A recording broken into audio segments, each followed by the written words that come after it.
kag amo ini ang kabangdanan man mga kauturan kun nga wala gid naton ginauntatan, kun nga wala gid naton ginatapos, kun nga maski na may mga pagpamahog, may ara sa katalagman sa aton nga kabuhi, maski na nga ginahingabot kita, maski na nga ang aton balay dira sa may Sitio Balugo, Barangay Paho, alimo dyan, Iloilo, ginakaguba na gani kaginpaguba gid ni TESDA Secretary Buboy Sihuko.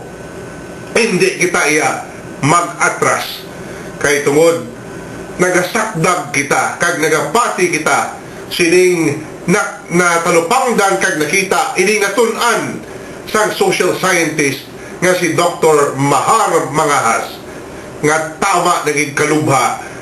Wala ini matabo sa Pilipinas nga amo ini kalubha, amo ini kalala ang kaimtangan sa gobyerno in terms of graft and corruption.